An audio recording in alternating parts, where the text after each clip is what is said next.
የሶሻል ሚዲያ ገጻቸውን ስመለከት ነበር። ኢትዮጵያ ቴሌቪዥን የዩቲዩብ ገጹን ስመለከት እውነቴን ነው ምልህ ኢትዮጵያ የምትባል ሌላ ሀገር ያለች ነው የሚመስለው። በእያንዳንዱ የቪዲዮ መግለጫ ላይ የሚታየው ጽሁፍ የሚገርም ነው። እውነት ኢትዮጵያ እንደዚህ ከሆነች እንዴ ለምንድን ነው የምንሰደደው ታዲያ? እንግዲህ አንድ ላይ ብንሆንም ተለያይተናል ብሏል ዘፋኙ። አንድ ላይ አንድ ሀገር ነው ግን ተላልፈዋል። መንግስትና ህዝብ እየተላለፉ ነው ያሉት። ለምሳሌ አንድ እናት መልእክት እንስማ። ከምርጫ ጋር ተይዘው ተጠይቆ ነው እናት ናቸው የብዙ ኢትዮጵያውያንን ምናልባትም የ99% ኢትዮጵያውያንን ሐሳብ አቋም የሚወክል አስተያየት ነው የሰጡትና እስቲ እንስማቸው። ዱትም ወይ የት ሀገር ነው? አብይ ኢትዮጵያ ነው። የኢትዮጵያ መንግስት ነው። ኢትዮጵያ ምረጡት። አሁን ምርጫ ነው። ምርጫ ነው። አብይን ምረጡት። ምርጦ የንሳው ያጋልጦ ያብለው ይስጠኛ የምበላበት ልብላና ልብለጠው ሳልበላ መርጠው አለ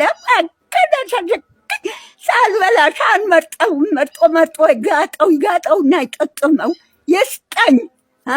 ምን ይስጣችሁ? ምን ይስጣችሁ? እንጀራ መጀመሪያ ለኢትዮጵያ ህዝብ እንጀራ ይስጥ። በኢትዮጵያ ሁሉ ዳቦም እንጀራ አይደለም አይደለም ወይ? ታዲያ እንጀራ የሌለው ዳቦ እና አሁን ምርጫ ነው። መጀመሪያ ምረጡትና ይሰጣችኋል። የማን አብይን ቀድሞ ያጉርሰኝ እንደመርጠዋለሁ። የሰብ ጨብየለዋለሁ። የሰው ከካማልለው ቀድሞ እንብላ። ያሬድ ቀልድ አይደለም። እውነት ለመናገር የኢትዮጵያ ህዝብ ድምጽ ነው። መጀመሪያ ልብላ ነው ያሉት። መጀመሪያ ልጉረስ ነው ያሉት። ከውስጣቸው ነው የሚናገሩት፣ ከሆዳቸው እየቀለዱ አይደለም። ያሬድ ያሳዝናል። እዚህ ላይ ነው ያለችው ኢትዮጵያ። በእኚህ እናት ነው የሚመሰለው የኢትዮጵያ ህዝብ በአሁኑ ሰዓት። ምናልባትም ድምፁ በአንድ ቃል ከተገለጸ እኚህ እናት የተናገሩት ነው።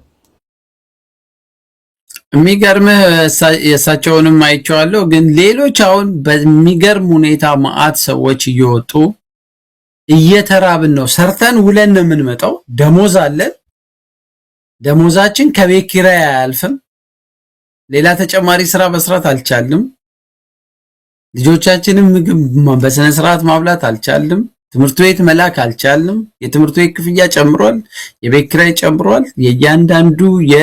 አንዳንዶቹ ደሞዛቸውን ተናግረው ይሄ ወጪ ያለብኝ ደሞዜ እንደዚህ ነው፣ በደም ወጣቶች ሳይቀር የቤት ኪራይን ከፍዬ ለወር 2000 አትሆንም የምትቀረኝ ገንዘብ፣ ያችን 2000 እንዴት አድርጌ ላብቃቃት እያሉ ሰው ያው በተናጠል ስለሚያለቅስ ነው። አሁን በተናጠል እያዘነ ያለ ስለሆነ ነውና ይሄ የየቤቱ ለቅሶ ነው መሳይ። በየቤቱ ብትሄድ ማንም ሰው ጋር እንደምሊ ኢትዮጵያ ውስጥ ብትደውል ሰው ስቃይ ውስጥ ነው ያለው። ደግሞ እኮ የሚያሳዝንህ በነዳጅ ባለም አቀፍ ነዳጅ መወደድ ምክንያትም በተለያየ ምክንያት ኑሮ ግሽፈቱ ምኑ የአቅርቦቶች ዋጋ መጨመር ምን ኑሮ ሊያስወድድብህ ይችላል። እሱን እንዳይቋቋም እንኳን ከስር ምክንያት እየተፈለገ የመንግስት አካላት ምንም አይነት እንትን ለሌለው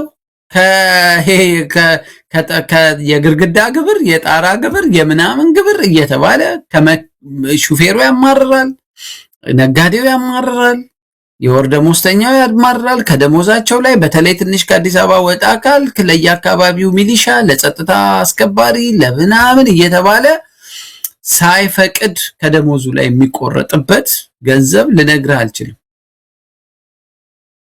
እና ያንን ሁሉ ቆራርጠውበት ከዛች በቀረችው ላይ ነው ሰርቫይቭ ለማድረግ ደግሞ ሲሞክር ገበያው ላይ ወጥቷል። ሁሉ ነገር ከቁጥጥር ውጭ ወጥቷል። እና አብዛኛው ሰው አሁን ሰዎች ምንም በፊት ድምጻቸው የማይሰማ ሰዎች ሁሉ አሁን እየጻፉ እየተናገሩ ነው። ሰው መብላት አልቻለም። አዲስ አበባ ውስጥ ልብሱን አሳምሮ ለብሶ ከስራ ገብቶ ወጥቶ ግን ምሳ መቋጠር አልቻለም። የትራንስፖርት ገንዘብ ሰው ከፍሎ ከወርወር ስራ ሰርቶ መግባት አልቻለም። ነጋዴው ከቃ ከውጪ እንደ ልብ አስገብቶ ሰርቶ አትርፎ ማትረፍቶ ዋናውን እንኳን ይዞ መንግስት የሚጠይቀውን ዕዳ መክፈል አልቻለም። ብዙ ሰው ስቃይ ውስጥ ነው ያለው። ኦልሞስት አብዛኛው ሰው መሳይ ያሬድ ምናልባት እዚህ ላይ እንዲረዳ ዛሬ የሰማሁት ነው። በጣም ያስደነገጠኝ ነገር ነው። አዲስ አበባ አንድ ለቅሶ አለ። በዛ ለቅሶ ላይ እህል ሊያበሉ ወደ ቤተክርስቲያን ይሄዳሉ። ለቀስተኞቹ ማለት ሀዘንተኞቹ ማለት ነው። ምግቡን ጭነው ሲሄዱ የተሰለፉ እናቶችና አባቶች ያሉ ደና ልብስን የለበሱት ተሰልፈዋል። በእጃቸው የልጆቻቸውን ምሳቃ ይዘዋል። ወደ 4 ሰዓት ነው በኢትዮጵያ አቆጣጠር፣ ምሳ ሰዓት አልደረሰም። ቸኩለዋል። ለልጆቻቸው ምሳ ይዘው ሊሄዱ ተሰልፈው የልጆቻቸውን የምሳቃ እየከፈቱ ምግብ እየተደረገላቸው ወደ ትምህርት ቤት ነው የሚሮጡት ለልጆቻቸው ሊያደርሱ። ይሄን ዛሬ ነው የሰማሁት። እያለቀሰች ነው። ይሄንን ፕሮግራም ላይ ተገኝታ ያው ሀዘንተኛ ምንች መረጃውን ያደረሰችን ልጅ በጣም እያለቀሰች ነው የነገረችን። እናቶችና አባቶች ተሰልፈው የልጆቻቸው ምሳቃ ይዘው ለልጆቻቸው ምሳ ላይ ያደርሱ ከእንደዚህ አይነት ለነቢጤ ከሚቀርብ ምግብ ላይ ነው እየተሻሙ የሚገኙት። ሱፍ ለብሰው ጥግ ይዘው እባካችሁ እዚህ ለፌስታል ላይ ትንሽ ምግብ አኑሩልን የሚሉ ሱፍ የለበሱ ደና የለበሱ ሰዎች አብይ አህመድ አምጥቶ እንዲህ አይነት ኢትዮጵያን ነው መጨረሻ ላይ ያስታቀፈን። ግን ወጥተው አደባባይ የሚናገሩት ሁሉ ነገር ብልጽግና ነው።